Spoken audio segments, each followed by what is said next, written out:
خرجت لثوان على الهواء فشغلت الأخبار ومحطات التلفزة العالمية ولفتت نظر كبار الرؤساء.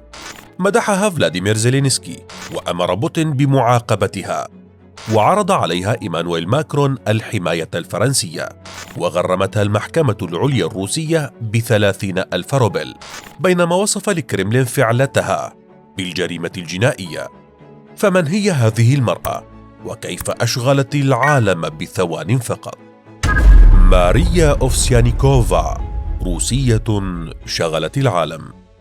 جميع من يعرفون ماريا أجمعوا على أنها أبعد ما تكون عن السياسة، فهي أم لطفلين وامرأة عادية تعشق تربية الحيوانات الأليفة وتحب السباحة.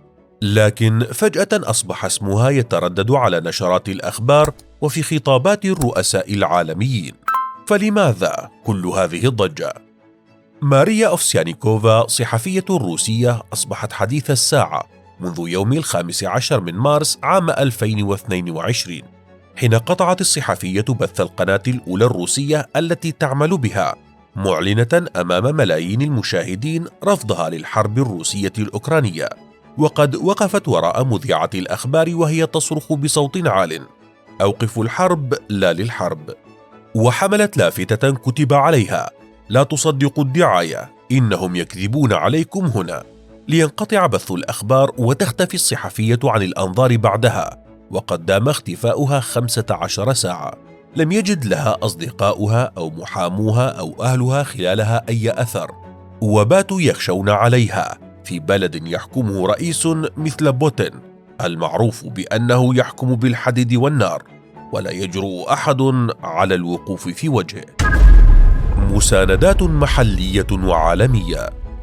بعد انتشار خبر ما فعلته الصحفية التي تبلغ من العمر 44 عاما، والتي قالت إنها عبرت عن رأيها بالحرب لأنها تشعر بالخجل من أن بلادها تحارب جارتها، ذاع صيت الصحفية وبدأ الناس بالبحث عن اسمها والمعلومات عنها، وتسارع الجميع للتعليق على صورتها الشخصية على حسابها في فيسبوك، والتي ترتدي فيها قلادة تمتزج فيها ألوان العلمين الروسي والأوكراني، ليصل عدد التعليقات على الصورة إلى أكثر من 50,000 تعليق من حول العالم، جميعها تشيد بشجاعة الصحفية وتشكرها على إبداء رأيها. فلماذا كل هذا الغضب من أوفسيانيكوفا؟ اسمها مارينا أوفسيانيكوفا، ولدت في 19 من يونيو عام 1978 لأب أوكراني وأم روسية.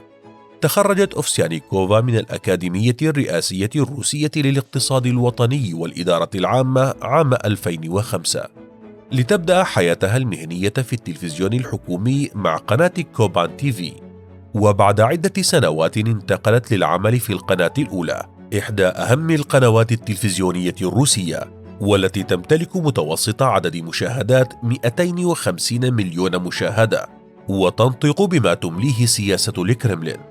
وقد عملت مارينا في القناة في قسم تحرير البرامج الإعلامية، ولا علاقة لها نهائيا بما يذاع على القناة من نصوص، بل تقتصر وظيفتها على ترجمة خطابات السياسيين الأجانب والشخصيات الكبرى في الدولة إلى اللغة الروسية.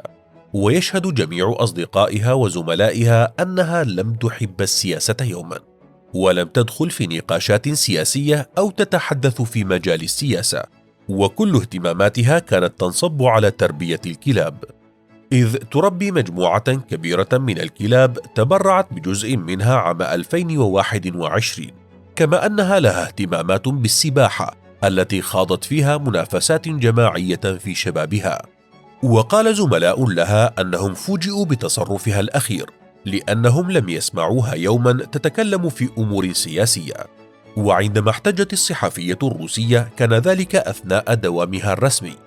وقد خرجت الصحفية أيضا في فيديو مسجل نشرته على حسابها الشخصي تقول فيه إنها تشعر بالخجل بسبب ما يحدث، بينما عدت الحرب الروسية الأوكرانية جريمة، وألقت المسؤولية عما يحدث على عاتق رجل واحد بحسب كلامها، وهو الرئيس الروسي فلاديمير بوتين. الإليزيه يفتح أبوابه للصحفية. ما فعلته الصحفية الروسية التي لقبتها الجماهير بالصحفية الشجاعة أوصل اسمها ليس فقط إلى الشعوب والعامة، بل دخل اسمها ردهات القصور الرئاسية في الدول الكبرى، حيث أشاد الرئيس الأوكراني فلاديمير زيلينسكي بخطابها وفعلتها، وشكرها على ما وصفه دورها في نقل الحقيقة، وقد خصها في جزء من خطابه قائلا: وبشكل شخصي للمرأة التي دخلت استوديو القناة الأولى مع ملصق ضد الحرب. بينما وصلت أصداء فعلة الصحفية إلى الإليزيه الفرنسي أيضا، إذ أعلن الرئيس إيمانويل ماكرون أنه على استعداد لمنحها الحماية القنصلية الفرنسية، وأنه سيطلب ذلك من الرئيس الروسي فلاديمير بوتين شخصيا. في المقابل انتشرت أخبار على أن الرئيس الروسي أوعز إلى السلطات المختصة بتطبيق القانون الجديد على الصحفية، والذي أبرمه بعد بدء الحرب الروسية الأوكرانية، ويقضي بمحاسبة كل من ينشر معلومات عن الحرب لا تتوافق مع الرواية الروسية الرسمية، وقد يواجه عقوبة تصل إلى 15 عاما. عمليا اكتفت المحكمة الروسية بتغريم الصحفية ب30,000 روبل، أي ما يعادل 280 دولارا، لكن الجميع يتحدثون عن أن ما ينتظرها من بوتين أكثر من ذلك بكثير، فمن المعروف عنه أنه لا يسكت على فعلة كهذه. فما رأيك بما فعلته الصحفية؟ وكيف تتوقع أن تنتهي قصتها؟